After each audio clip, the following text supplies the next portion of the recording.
Bali yan mga kaibigan, ito naman ang buksan natin. Bali nabili ko siya ng 258. Yan. Tanggalin lang natin yung plastic. Bali ito nga pala mga kaibigan ay 4 items na siya. Isang seller lang yung nagbilihan ko nito. Yan, bali ito yung free niya. May kasama siyang tali.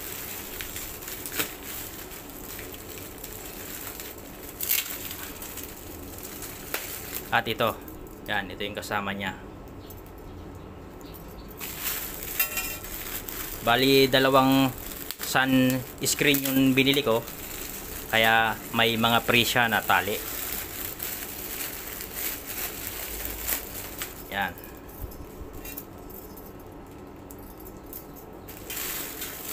Yan, napakamura na nito mga kaibigan.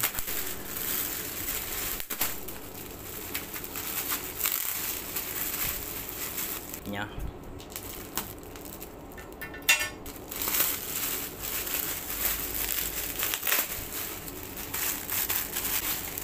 Bali ang sukat nito mga kaibigan 1 meter by 2 cm. Yan, at yung isa 1 by 3 cm.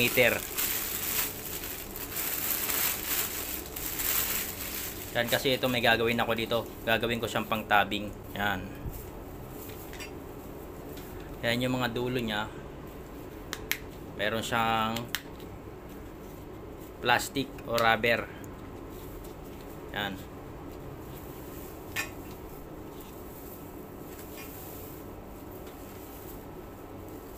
Yan, bali okay. Ayos yung item. Walang sira. Good. Yan, bali ang kulay ng screen na binili natin ay kulay green. Yan, bali itong screen na to mga kaibigan ay yung sako lang. Yan o, sako. Pero nagtatagal naman siya, mga 1 year siguro nga abutin bago masira. Depende kung bumabagyo, hindi nyo siya tinanggal sa pagkakalagyan niya, talagang masisira, mapupunit. Pero kapag hindi naman siya nababagyo, matagal siya masira. Ito lang yung naano dyan, oh, nasisira. Yan, dito. At saka napakamura lang naman ito mga kaibigan, kaya tamang tama lang. Yan, bali okay itong items natin, walang sira, good.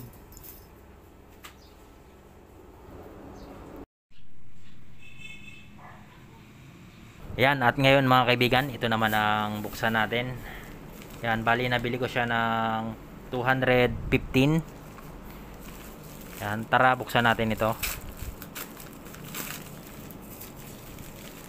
Yan. Yan, ito, bali ito siya mga kaibigan, isa siyang wireless na headphone. Yan, alisin lang natin tong kanyang plastic para makita natin. Yan, bali may kasama siyang manual o instruction. Yan. At ito yung cord para sa charger. At meron siyang extra na rubber para dito sa tenga. Ito. Para hindi masakit sa tenga. At bali ito yung headphone natin. Para may connect to sa cellphone, i-open nyo yung Bluetooth nyo dahil mayroon tong Bluetooth para may connect. At ang gagandahan nito, meron siyang mic. Kaya kapag nagre-record ka, pwede kang magsalita-salita, mapipick up niya. Yan, dito yung boses mo.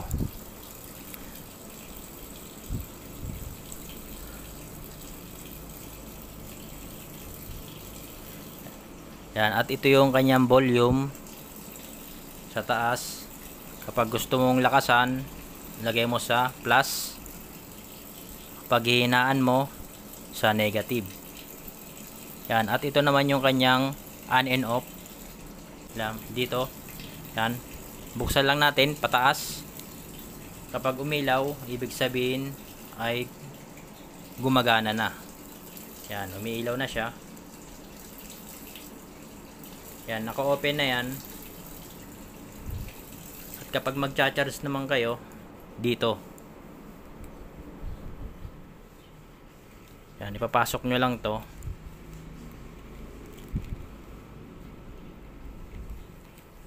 Yan.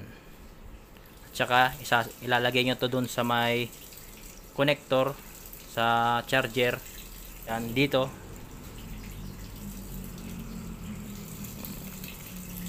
At pwede nyo na siyang isaksak sa kuryente para makapag-charge na tong headphone natin. Yan, bali yung tatak niya ay Oppo. Yan, ayos. Bali gumagana siya mga kaibigan. Yan, bali patayin na natin. Meron naman instruction para mas madali nyong masundan. Yan. Basahin nyo na lang. Ngayon mga kaibigan, i-unboxing lang natin to. Dahil dumating na yung in-order ko. Yan, nabili ko siya ng 214. Yan, kasama na yung shipping fee na ito. Nabili ko to doon sa Shopee. Bali yan, buksan natin. Para makita natin kung ano yung nasa loob.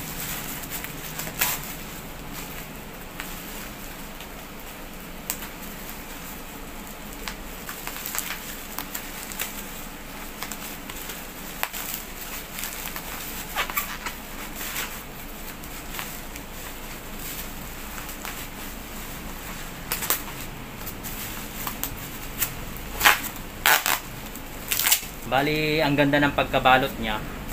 Meron pa siyang karton, nakabubble wrap pa siya. Yan, talagang secure na secure itong product na to.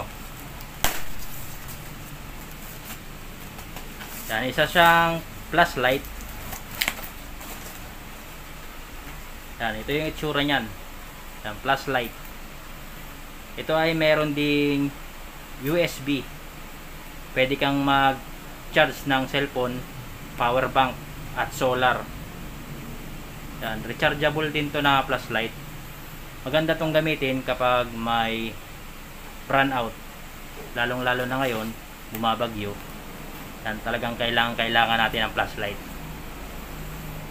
Na pwede nating i-charge sa kuryente at i-charge sa init sa araw.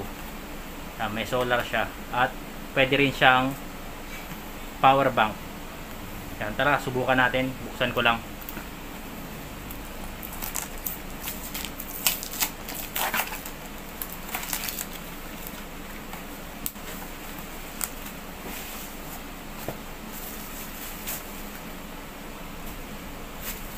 Yan, bali ito yung flashlight natin. Kulay blue na mayroon siyang lining na black. Yan, ito yung solar panel. Kapag i-charge nyo siya sa sikat ng araw, papaganyan nyo lang. Yan. At umiilaw naman yan. Yan, umiilaw. At ito yung USB natin. Kapag gusto natin mag-charge ng cellphone o kung anong gusto natin na i-charge dyan. At ito yung on and off. At may kasama siyang USB para sa charger. Yan. Dito natin i-connect yung kapag nag-charge tayo. Yan. I-full charge muna natin. Bali tatlong ano siya, tatlong flashlight niya. Yan, dito at dito at dito. Yan, i-charge muna natin. Yan, ganito yung itsura niyan kapag nag-charge siya. Lalakas yung ilaw dito. Pero kapag tinanggal mo, naka-steady naman na umiilaw yan. Kasi dito sa solar niya, ano na nare-reflectan kasi ng liwanag.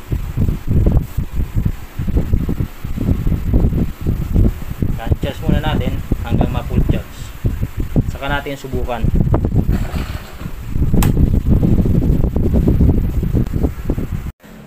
Ngayon mga kaibigan, bali tinanggal ko na yung kanyang pagkaka-charge. Hindi ko muna siya pinull charge para may video ko lang.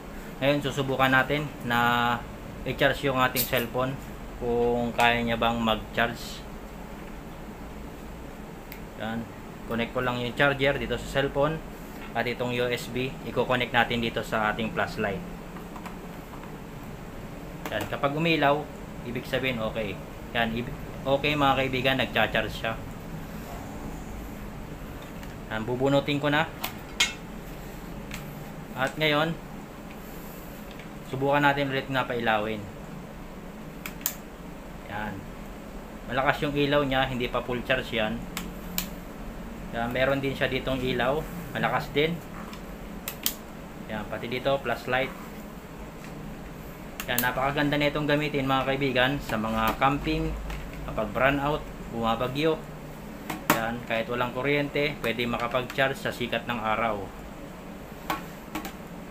Yan, kapag i-charge nyo naman mga kaibigan, nandito naman yung yung instruction niya, naka-indicate naman dito. Yan, lightning time 5 to 8 hours. Yung charging time 5 to 6 hours. Ayan yung nakalagay dito sa kanyang karton. Kung interesado kayo sa flashlight na to mga kaibigan, bumili lang kayo nito dun sa Lazada, Shopee, may mga ganito sila.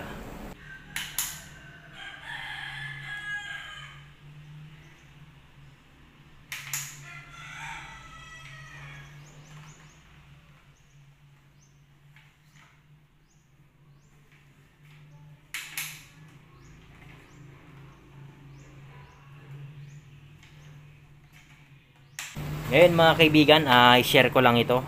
Itong nabili ko sa Shopee na tool. Nabili ko siya ng 277.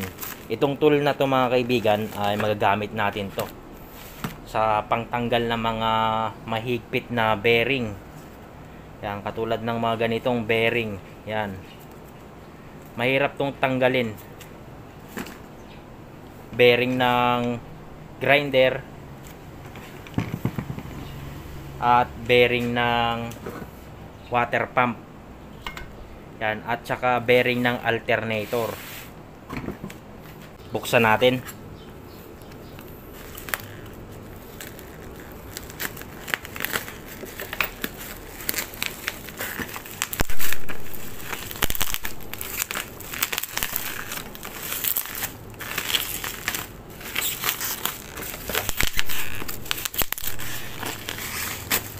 Bali, analyze ko na yung plastic. At ito na lang kanyang tape.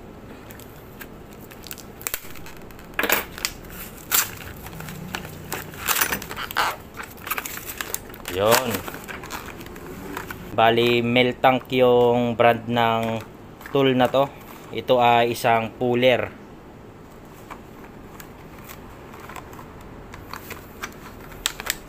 Alisin ko lang itong lalagyanan. Yan, ganito yung itsura ng puller natin. Ito ay napaka-importanting tool na talagang magagamit natin. Yan, ngayon susubukan natin kung paano ba siya gamitin at kung matatanggal niya talaga yung mga bearing na may higpit. Yan, at saka pala mga kaibigan, ito ay adjustable. Yan. Yan, bali unahin natin dito, alisin natin tong bearing na to.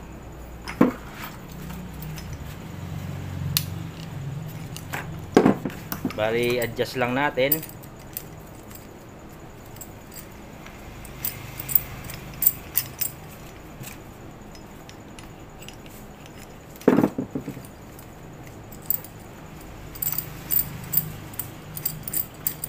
Itong mga bearing na ganito kasi mga kaibigan, napakahirap na alisin ito kapag hindi natin gagamitan ng puller.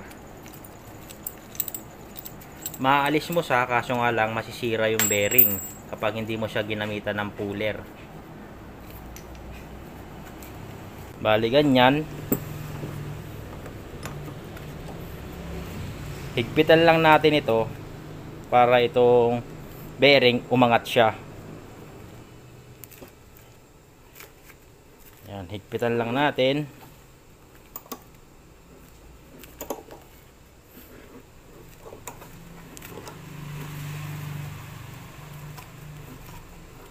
Yun, kung mapapansin nyo, natanggal na yung bearing. Yan. Yan, bali ito na yung bearing. Naalis na natin. Ngayon, dito naman sa kabila. Yan, ito. Subukan natin dito. Yan, i-adjust ulit natin.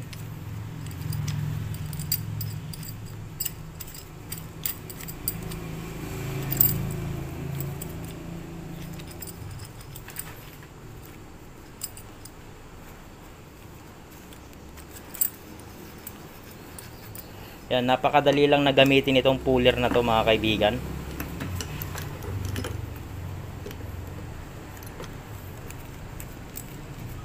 Yan, higpitan natin ulit.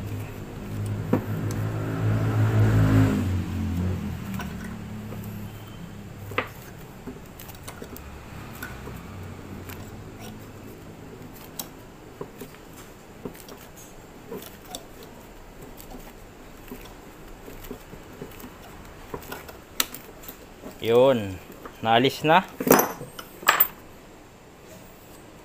Yan, bali ito na yung bearing na pangalawa.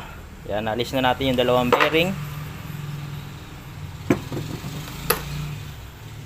Yan, nang hindi nasisira itong bearing. Yan.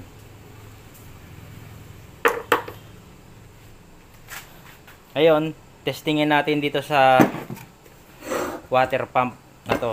Itong water pump na to ay sira na. Yan, pero susubukan natin na tanggalin yung bearing para magkaroon kayo ng idea kung sakaling magpapalit kayo ng bearing ng mga water pump nyo o bearing ng alternator ng inyong sasakyan. Bali, luluwagan ko lang ang tornilyo neto. Ayan, bali okay na. Natanggal ko na yung mga tornilyo. Ayan, ito yung bearing na aalisin natin. Ayan, gamitan ulit natin siya ng puller. I-adjust ulit natin.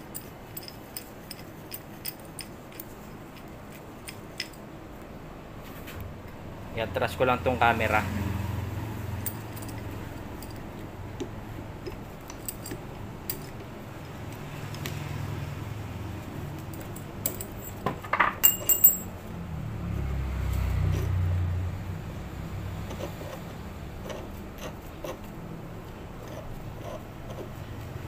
Bali, ayan mga kaibigan, naipakagat ko na itong puller dito sa bearing ng water pump. Yan. Ngayon, hihigpitan na lang natin itong puller para matanggal itong bearing.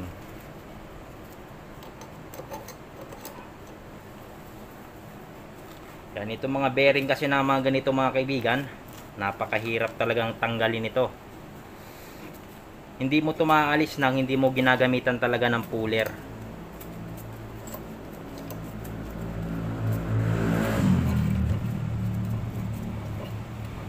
Yan, kaya napaka-importante ng tool na to mga kaibigan.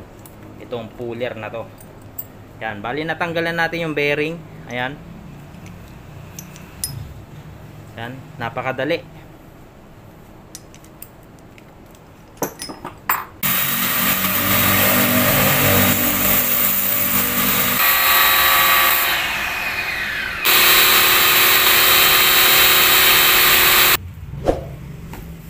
Ngayon mga kaibigan, buksan natin itong nabili ko sa Lazada. Yan, dahil dumating na. Nabili ko siya ng 1,693.50. Yan, buksan natin to para makita natin kung ano yung laman. Para magkaroon din kayo ng idea tungkol sa product na to. Kung sakaling nagbabalak kayong bumili ng ganitong product. Yan, alisin ko lang itong plastic.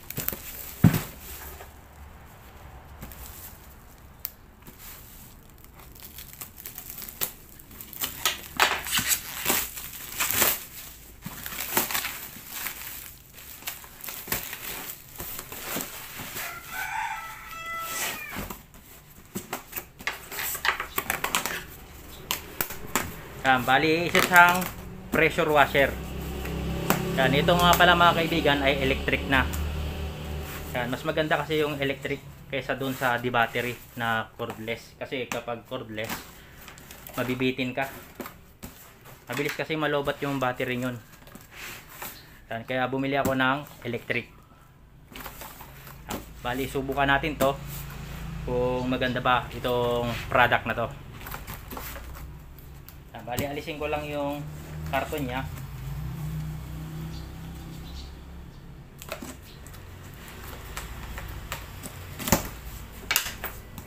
Bali ang pangalan pala ng product na to ay Surfly. Yan. Alisin lang natin yung karton. At saka may kasama na pala siyang instruction, yung manual kung paano siya gagamitin. Yan. May kasamang hose. Yan, mas maganda na yung hose na ito ngayon. Hindi na madaling masira. Yung ano talaga, nylon.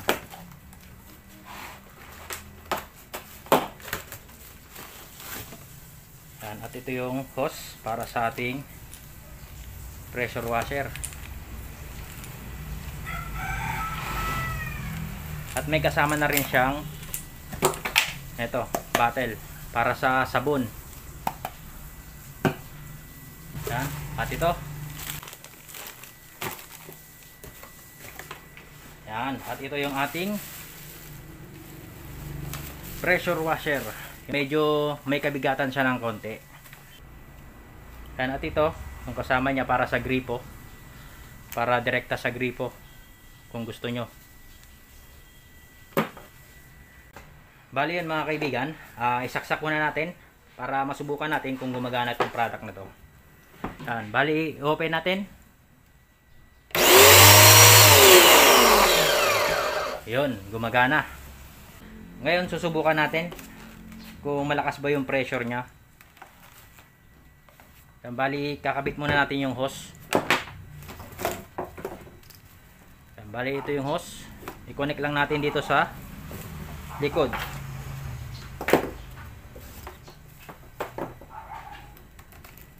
Bali ito mga kaibigan, tinesting naman nila to bago nila ito ipadala. Gumagana naman siguro to.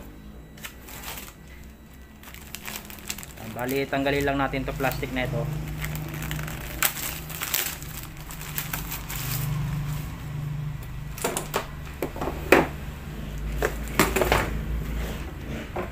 Yan, bali itong dulo na ito meron siyang screen para masala yung mga dumi, hindi pumasok dito.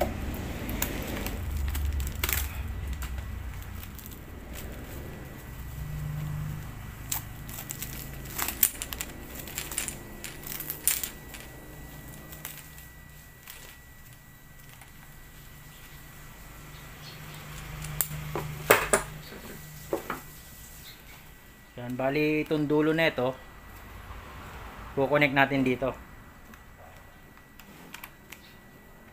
Yan.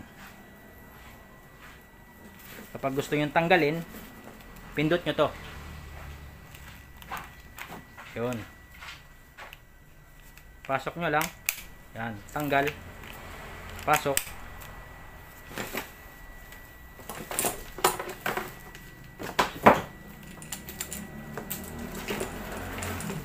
Bali, kukuha muna tayo ng tubig. Yung tubig na nakatimba para masubukan natin. Yan, so ayan mga kaibigan, mayroon tayong tubig dito sa timba. Yan, isausaw natin itong dulo ng hose. Yan, para masubukan natin itong product na to kung gumagana siya. Yan, bali yan, pandarin muna natin. Paigupin muna natin ang tubig para lumabas yung tubig dito bago natin ilagay yung hose dito.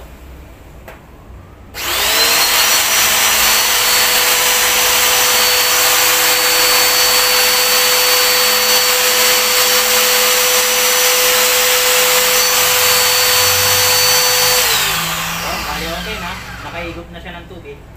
Ilalagay na natin yung hose. Yun, bali yan. I-connect na natin to. Yan, bali meron naman siyang thread dito. Papasok lang natin ng ganyan. Tapos higpitan lang natin.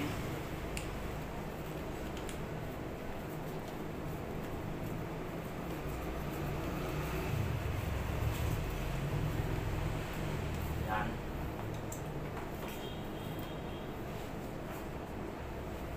Yan, bali okay na. Na-connect na natin yung mga hose nya. Ngayon, subukan natin. I-open natin.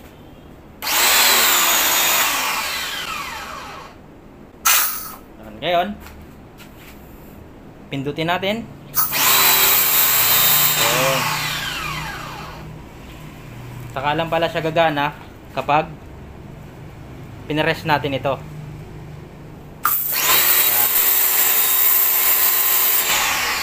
Yan.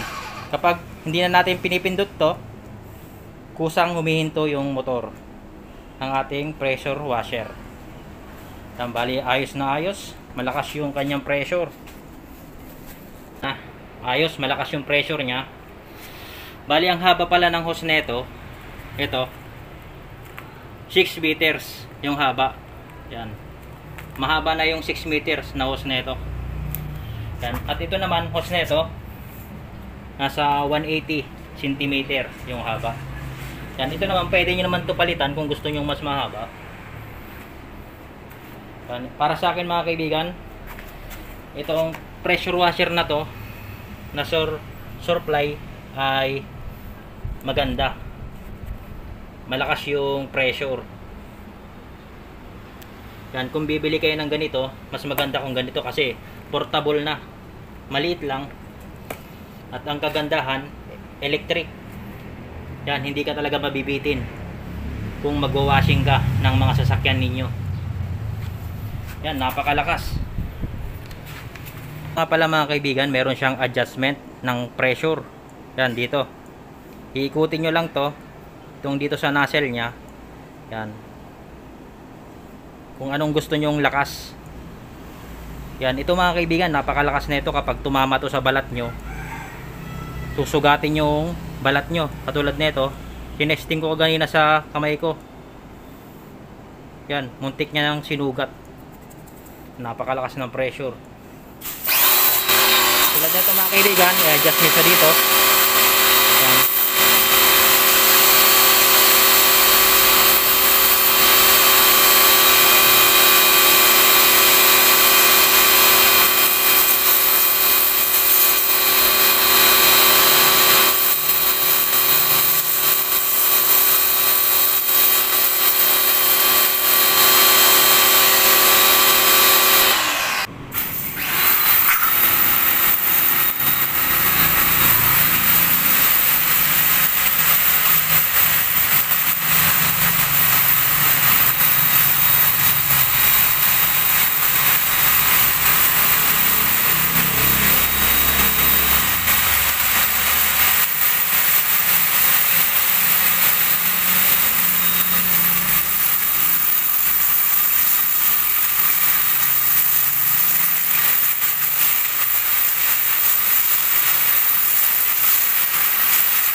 Bali ayan mga kaibigan, okay na. Natanggal na yung mga lumot. Yan. Kanina napakaraming lumot dito.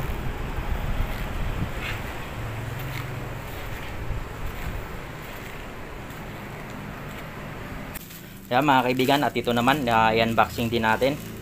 Yan, nabili ko siya ng 261.60. Yan, buksan lang natin.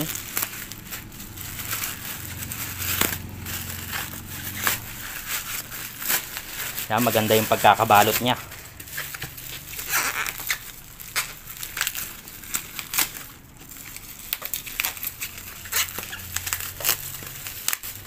Yan, bali isa siyang tulda. Yan, bali ito nga pala mga kaibigan, ang size ng tulda na to ay 4x8 feet. At saka may kasama siyang tali. Yan. Yan, itong tolda na to mga kaibigan ay ito yung Luna. Yan, tarpaulin. Hindi siya sako lane, kaya matibay. Yan, may panggagamitan tayo dito. Yun mga kaibigan, bali hanggang dito na lang. Sana nagkaroon kayo ng idea sa mga product na binuksan natin na napakamura. Yan, hanggang sa muli mga kaibigan.